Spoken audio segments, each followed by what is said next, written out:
السلام علیکم دوستانو، الله تعالی مو جوړ او روغ او آباد لره. دوستانو دیا عزیز او وظیفه در سره شریک کوم چې هر حاجت لري هغه مو پوره کیږي. د یا عزیز نوم دی الله تعالی جل جلاله د عزت ورکون کوي. که په دنیا کې شهرت غواړي، عزت غواړي، مال او دولت غواړي، کامیابی غواړي، ترقی غواړي، نو دغه یو وظیفه کوي. دغه وظیفه دی یا عزیزو د دې وظیفې ورد کول، د دې وظیفې عمل کول انسان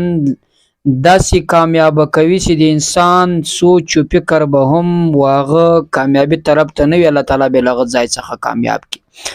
ځکه چې الله تعالی د دې نوم په ویلو د انسان ته عزت ورکوي. عزت ورکوونکی هم الله پاک جل جلاله ده،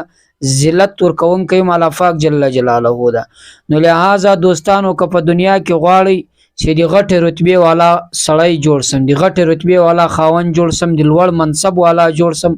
او مال او دولت الله تعالی ډیر راکي، په دنیا کې عزت شهرت دا ټول الله را نصیب کی، د دې وظیفه عمل شروع کی. یا عزیزو ده هر انسان په زندگی کې داسې خواهشات لري، هر انسان په زندگی کې حاجات لري، هر انسان په زندگی کې له مشکلاتو سره مخ ده.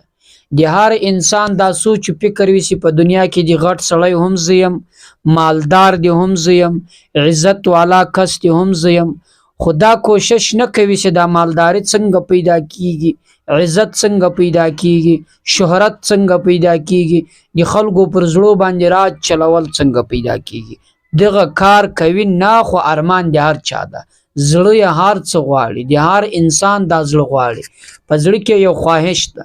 غواړي خواهش یې پرسي. مثلا داسې ارمان په زړه کې لري، کاش دا پلانکی موټر دی ما وای، کاش پلانکی غوندې کور ما درلودی، کاش پلانکی غوندې زما کاروبار هم داسې برابر وای. نو لہذا دوستانو کچیر دا غواړي د پلانکی کس رنګ دی کار برابر سي، د پلانکی غوندې مال او دولت الله درکې، نو دغه وظیفه وکي، له غوندې پر ځان باندې تکلیف راولي. د دې وظیفې په کولو سره به د الله پاک جل جلاله تر هغه کس هم مالدار کی کم سستا په سوچ کې ده، تر هغه به هم زیات مال او دولت در کې کم سستا په سوچ کې ده، تر هغه به هم زیات کارونه در برابر کې کم سستا په سوچ او فکر کې ده. ځکه چې الله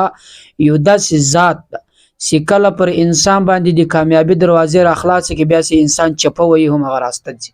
خو کله چې الله تعالی پر انسان باندې د کامیابی دروازې بند کی، له ناکامي سره مخ سي، هغه انسان کار څومره مهنت وکي، هغه انسان که هر څومره د خپل کار برابرول غواړي بیا نه برابرېږي. خو د الله پاک جل جلاله په آیاتو سره د انسان کارونه ډیر زر برابرېږي،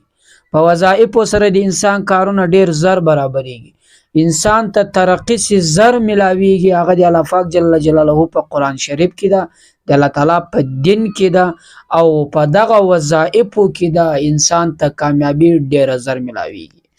انسان غواړي په دنیا کې ترقی، انسان په دنیا کې غټ غټ خواهشات، انسان په دنیا کې غټ غټ حاجات، د دې ټولو د پوره کولو لپاره دوستانو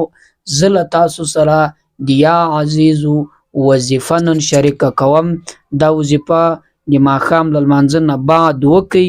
ان شاء الله په لږ وخت کې به الله پاک جل جلاله درته هغه څه درکړي، هر هغه څه به درکړي چې په ډیره زمانه درته نه میلاوېدل،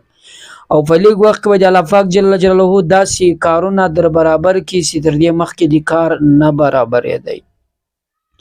او په یو لږ وخت کې به د الله تعالی د زړه هغه خواهشات چې ستا په زړه کې ولو او تا د هغو د پوره کولو لپاره دعاګانې هم کړې وې، خو بیا هم ستا خواهش نه پوره کېدی، انشاءالله خواهش به دې پوره کېږي. د زړه د یو ارمان ده، هغه که ستا په زړه کې هر ارمان یې جایز ارمان یې او تعالی الله پاک جل جلاله سره بار بار شریک کړی ده چې الله دا ارمان لرم، په زړه کې مې دا خواهش ده، په زړه کې مې دا ارمان ده، ته دغه ارمان را پوره کې، نو الله پاک جل جلاله به هغه له ډیرو مودو څخه چې تا کوشش کړی د ډیرې وظایف دې کړي دي، بیا هم څه نتیجه یې نه ده ورکړې، ستا هغه ارمان نه ده پوره سوی، ان شاء الله پوره کیږي به. یا ته یو حاجت لري په زړه کې، هغه حاجت کدي مال او دولت وي، هغه حاجت کدي رشتي وي، هغه حاجت کدي مینه او محبت وي، هغه حاجت کدي اولاد وي، هغه حاجت کدي اتفاق وي، د دې ټولو د پوره کولو لپاره دوستانو یا عزیزو وظیفه ډیره تاثیرناک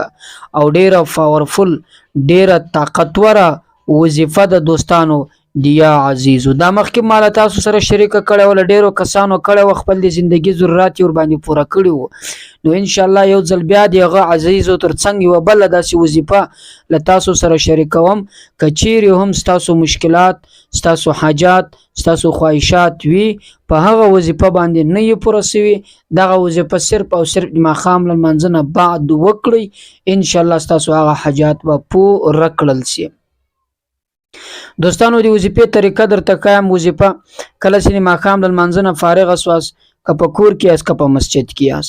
د ماخام د منځنه سي فارغ اسواس اولین با واره در چیرې پواس کم درود ابراهیمی اللهم صل علی مبارک ده داسې کله واره وای لغن بعد با خپل وظیفه باندې شروع کې وسو واره به د لفظ دا تورې دا نوم دی الله تعالی وای